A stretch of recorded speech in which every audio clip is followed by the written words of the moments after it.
नमस्कार दोस्तों, मैं आपका दोस्त रजनीकांत ओझा।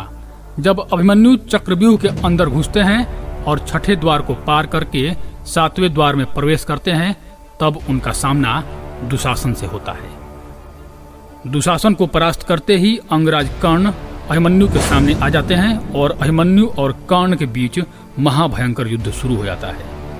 अभिमन्यु चक्रव्यूह के मध्य में स्थित कौरवों के सेनापति द्रोणाचार्य के निकट जाकर उन्हें लहूलुहान करना चाहते हैं, लेकिन कर्ण उन्हें द्रोणाचार्य के निकट नहीं जाने देते और दोनों तरफ से तीरों की वर्षा होने लगती है। इसी बीच मौका मिलते ही अभिमन्यु ने कर्ण के सीने में 73 बाण मार दिए, जिससे कर्ण विह्वल सा हो उठते हैं। यह पूरा वृत्तांत महाभारत द्रोण पर्व के 40वें अध्याय में लिखा है, जो इस प्रकार है। चक्रव्यूह में घुसते ही अभिमन्यु और दुशासन में युद्ध होने लगता है। उस समय शत्रु वीरों का संहार करने वाले महाबाहु सुभद्रा कुमार ने बड़ी फुर्ती के साथ दुशासन के बाण सहित धनुष को काट गिराया और उसे अपने भयंकर बाणों द्वारा सब ओर से छत बिछत कर दिया। इसके बाद बुद्धिमान अभिमन्यु किंचित मुस्कुराकर सामने विपक्ष में खड़े हुए दुशासन से, जिसका शरीर बाणों से अत्यंत घायल हो गया था, इस प्रकार कहा: बड़े सौभाग्य की बात है कि आज मैं युद्ध में सामने आए हुए और अपने को सूरवीर मानने वाले तुझ अभिमानियों, निष्ठुर और दूसरों की निंदा में तत्पर रहने वाले शत्रु को प्रत्यक्ष देख रहा हूँ। अरे मूर्ख, तूने द्यूतकीणा में विजय पाने से उन्मत्त होकर सभा में अपने निष्ठुर वचनों द्वारा धर्मराज युधिष्ठिर को कुपित किया था और माता द्रौपदी के साथ जो अभद्रता की थी, उसका दंड मैं तुझे दूंगा।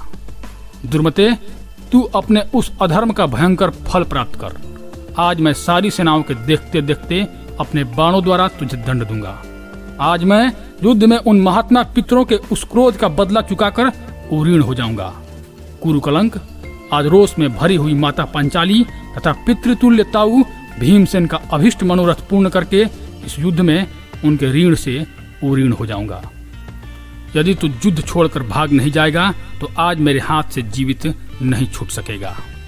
ऐसा कहकर शत्रुवीरों का नाश करने वाले महाबाहु अभिमन्यु ने काल, अग्नि और वायु के समान तेजस्वी बाण का संधान किया, जो दुशासन के प्राण लेने में समर्थ था। वह बाण तुरंत ही उसके वक्ष स्थल पर पहुंचकर उसके गले की हंसली को विदीर्ण करता हुआ पंख सहित भीतर घुस गया, मानो कोई सर्प बांबी में समा गया हो। तत्पश्चात अभिमन्यु ने दुशासन को 25 बाण और मारे। धनुष को कान तक खींचकर चलाए हुए उन बाणों द्वारा, जिनका स्पर्श अग्नि के समान दाहक था, गहरी चोट खाकर दुशासन व्यथित हो रथ की बैठक में बैठ गया। उस समय उसे भारी मूर्छा आ गई। तब अभिमन्यु के बाणों से पीड़ित एवं अचेत हुए दुशासन को सारथी युद्ध स्थल से बाहर हटा ले गया। उस समय पांडव, पांचों द्रौपदी कुमार, राजा विराट और पांचाल दुशासन को पराजित हुआ देख जोर जोर से सिंहनाद करने लगे। पांडवों के सैनिक वहां हर्ष में भरकर नाना प्रकार के सभी रणवाद्य बजाने लगे और मुस्कुराते हुए सुभद्रा कुमार का पराक्रम देखने लगे। जब इस प्रकार अत्यंत भयंकर संग्राम हो रहा था, उस समय दुर्योधन ने राधा पुत्र कर्ण से यूं कहा: कर्ण, देखो, वीर दुशासन सूर्य के समान शत्रु सैनिकों को संतप्त करता हुआ युद्ध में उन्हें मार रहा था। इसी अवस्था में वह अभिमन्यु के बस में पड़ गया है। इधर यह क्रोध में भरे हुए पांडव सुभद्रा कुमार की रक्षा करने के लिए उद्यत हो प्रचंड बलशाली सिंहों के समान धावा कर चुके हैं। यह सुनकर आपके पुत्र का हित करने वाला कर्ण अत्यंत क्रोध में भरकर दुर्धर्ष वीर अभिमन्यु पर तीखे बाणों की वर्षा करने लगा। सूरवीर कर्ण ने सम्रांगण में सुभद्रा कुमार के सेवकों को भी तीखे एवं उत्तम बाणों द्वारा अवहेलना पूर्वक बींध डाला। महामनस्वी अभिमन्यु ने द्रोणाचार्य के समीप पहुंचने की इच्छा रखकर तुरंत ही 73 बाणों द्वारा कर्ण को घायल कर दिया। कोई भी रथी रथ समूहों को नष्ट भ्रष्ट करते हुए इंद्र कुमार अर्जुन के उस पुत्र को द्रोणाचार्य की ओर जाने से न रोक सका।